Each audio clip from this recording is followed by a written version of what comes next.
Zee24 एक पाऊल पुढे. शिक्षकांचा आणि प्राध्यापकांचा लढा सध्या सरकार विरुद्ध सुरू आहे, किंबहुना सरकार विरुद्ध म्हणण्यापेक्षा स्वतःच्या मागण्यांसाठी सुरू आहे. मात्र याच्यामध्ये विद्यार्थ्यांचे हाल होत आहेत, याविषयी आपण चर्चा करतो आहोत.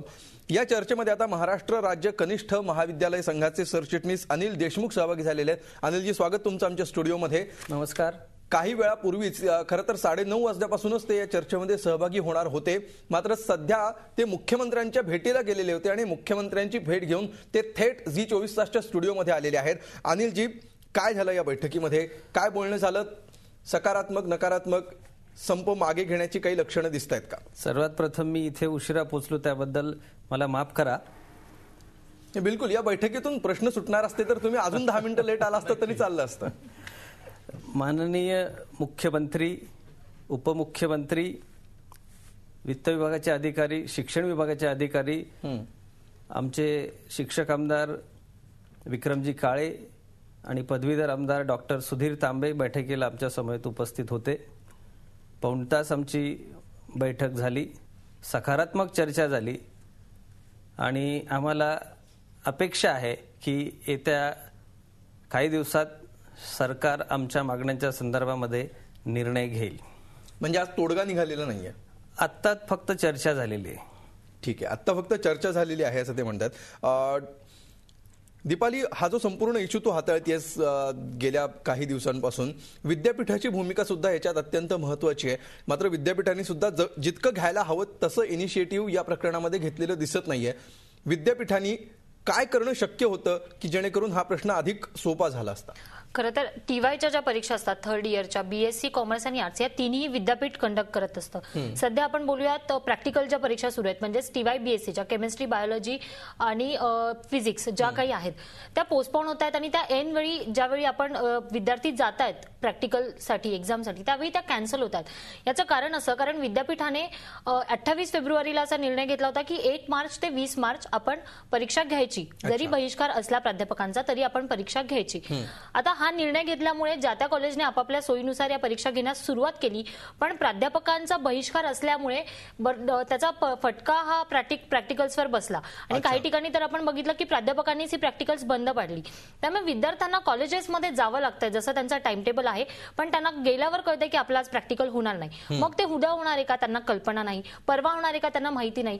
मग कुठला अभ्यास करायचा? लेखी परीक्षेचा अभ्यास करायचा, आम्ही प्रॅक्टिकलचा अभ्यास करायचा, आम्ही आज केमिस्ट्री बघायचं, आम्ही फिजिक्सचा अभ्यास करायचा, नेमका कुठला अभ्यास करायचा? इतका मोठा संभ्रम त्यांच्या मनामध्ये आहे. त्याच्यामुळे त्यांचं जे स्केड्यूल आहे अभ्यासाचं ते सगळं कोलमडलेलं आहे आणि त्याचा अत्यंत मोठा फटका त्या विद्यार्थ्यांना बसतो. पण विद्यापीठ काय करू शकलं? विद्यापीठाने खरं तर बहिष्कार सुरू आहे तर त्यांनी विचार करायला हवा होता की आपण परीक्षा कंडक्ट करायच्या का? जसं त्यांनी टीवाय बीकॉमची परीक्षा ही पोस्टपोन केली होती. आता त्यांनी कारण सांगितलं की 12वीची परीक्षा होती, पण तेव्हाही बहिष्कार सुरू होता. त्याच्यामुळे त्याबाबतही संभ्रम आहे की कशासाठी तो पोस्टपोन केली गेली होती परीक्षा. मग प्रॅक्टिकल्स जेव्हा संप सुरू आहे आणि आपल्याकडे पुरेसे प्राध्यापक नाहीयेत हे जेव्हा की विद्यापीठाला माहित होतं, तर त्यांनी ही परीक्षा पुढे ढकलू शकले असते की 10 तारखेपर्यंत आपण वाट बघूया, तोडगा नाही निघाला तर पुढचा निर्णय घेऊया.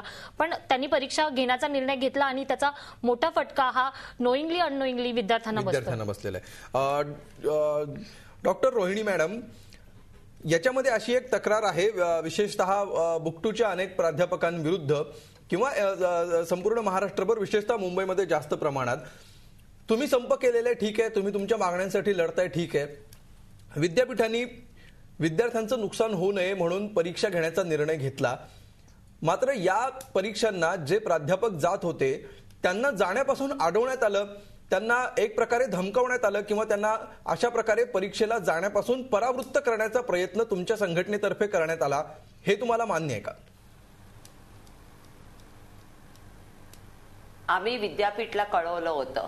मला वाटतं की 21 जानेवारीला आम्ही त्यांना कळवलं होतं की आम्ही या सगळ्या परीक्षांवर बहिष्कार करणार आहेत.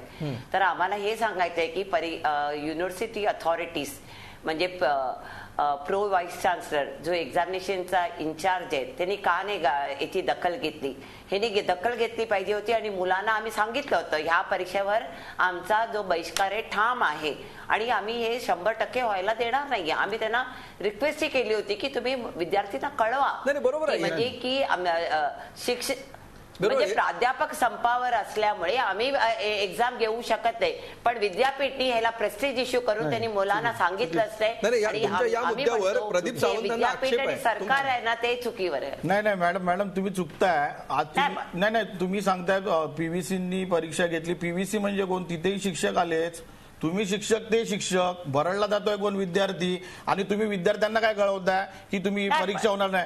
हे चुकीचं आहे. तुम्ही ज्या ठिकाणी विद्यापीठाने पाठवलेले एक्झामिनर जात आहेत त्या ठिकाणी तुम्ही अडवता का? तुमची जर 80% जर तुमची स्ट्रेंथ आहे, तुम्ही असं म्हणता 80% शिक्षक तुमच्या बरोबर आहेत, मग तुम्हाला काय गरज आहे तुम्हाला शिक्षकांना अडवायची? मुलं तिकडे सकाळी 8 वाजता जातात, परीक्षेला जमतात, 9:30ला परीक्षेचं टाइम टेबल आहे, तुम्ही तिथे 9 वाजल्यापासून बसतात एक्झामिनर कोण त्यांना अडवायला. हे चुकीचं आहे. ह्या गोष्टी तुम्ही करू नका. तुम्ही शिक्षक आहात. तुम्ही झी 24 तास एक पाऊल पुढे.